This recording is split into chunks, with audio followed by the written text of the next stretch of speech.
ये दुनिया कई तरह के अजीबो गरीब किस्से से भरी पड़ी है। इस दुनिया को अगर हम लोग एक रहस्यमय दुनिया का नाम भी दे दे तो इसमें कुछ गलत नहीं होगा।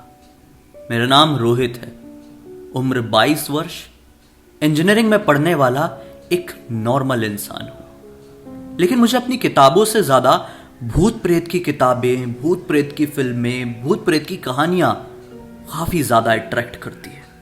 अपने घर से दूर इंजीनियर बनने तो आया था, लेकिन ऐसा लगता है कि ये जिंदगी मुझे किसी और मुकाम पर लेके जाएगी, शायद पैरानॉर्मल एक्सपर्टीज की तरफ।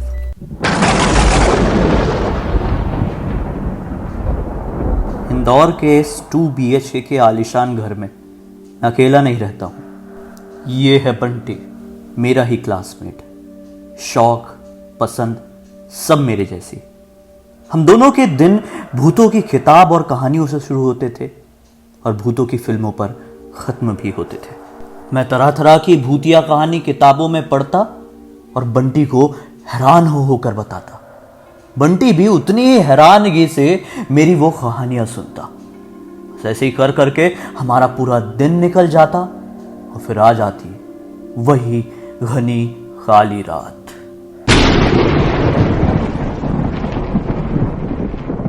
आज की रात कुछ अलग होने वाली थी, इसका अंदाजा हमें बिल्कुल भी नहीं था।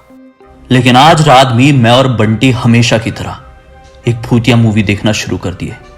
कहने को तो सिर्फ बंटी ही देख रहा था, मैं तो हमेशा की तरह अपना नरेशन ही दिया जा रहा था। मूवी ध्यान से हम देख ही रहे थे, लेकिन फिर अचानक से मूवी में इतना डरावना सीन आया कि मानो मेरी और बंटी की हार्ट बीट कुछ सेकंड के लिए रुक सी गई थी, जिसकी वजह से अचानक से न जाने क्यों बंटी को जोरों की भूख लगने लगी। हमारी बिल्डिंग के नीचे ही कुछ ढाबे रात के समय भी खुले रहते थे, तो मैंने बोला कोई बात नहीं, तू जल्दी से जाके कुछ अच्छा सा खा के आ जा, मैं तब तक ये फिल्म कंप्लीट कर दूंगा। रात के लगभग 1:30 बज रहे थे उस वक्त। वो भी चले गया और मैं भी अपनी फिल्म एंजॉय करने लगा। लेकिन अगर उस रात मुझे जरा सा भी अंदाजा होता कि मेरा दोस्त इस अंधेरे की तरफ जा रहा है तो मैं उसे कभी जाने नहीं देता। लेकिन देखते ही देखते ना जाने कब अचानक से 2 घंटे भी निकल गए, मेरी फिल्म भी खत्म हो गई, लेकिन अब तक मेरा दोस्त बंटी घर नहीं लौटा।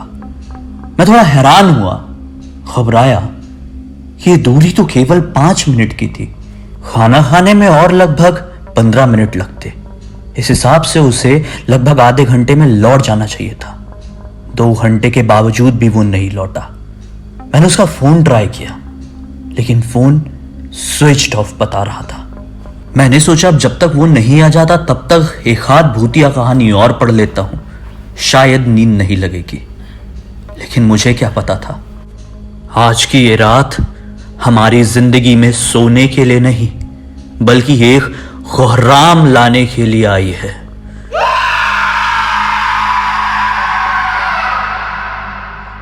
लगभग आधे घंटे बाद और अचानक से मुझे हॉल की तरफ से किसी के जोरों से चिल्लाने की आवाज आई।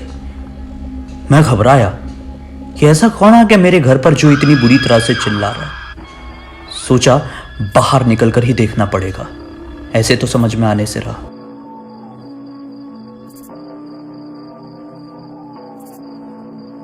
लेकिन बाहर कोई भी नहीं था। मुझे ऐसा लगा कि शायद ये मेरे मन का वहम हो सकता है, इसलिए मैं वापस लौट गया।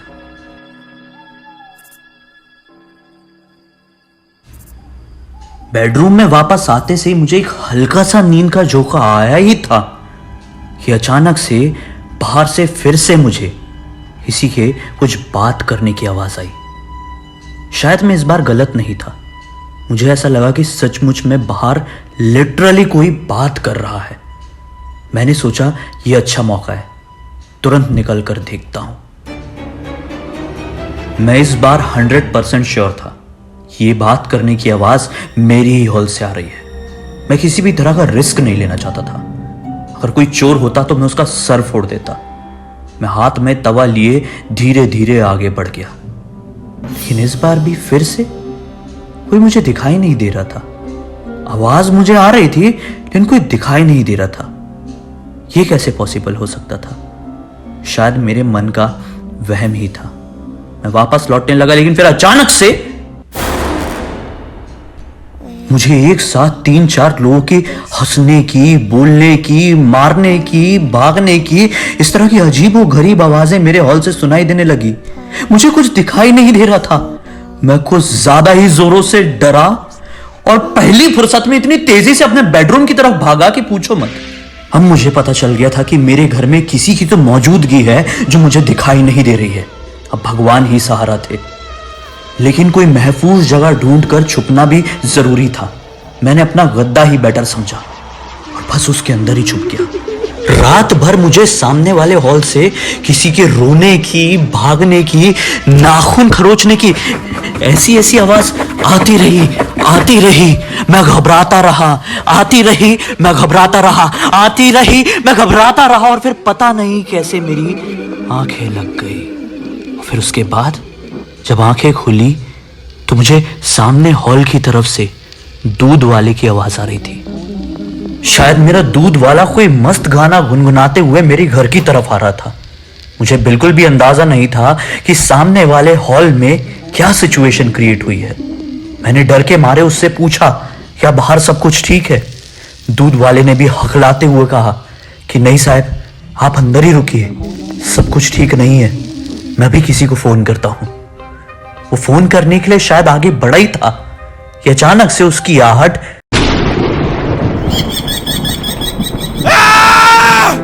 खत्म हो गई। मैं घबराया, दरवाजा ठोक के उससे जवाब मांगने की कोशिश किया, लेकिन बाहर की तरफ से मुझे किसी की भी आवाज नहीं आ रही थी। मैंने सोचा कि हिम्मत करके अब बाहर जाकर देखना ही पड़ेगा। मैं हिम्मत किया, ऊपर वाले का नाम लिया, पेन ठीक किया और हल्के से पहले दरवाजा खोल कर देखा, लेकिन बाहर मुझे कुछ समझ में नहीं आया। लेकिन फिर अचानक से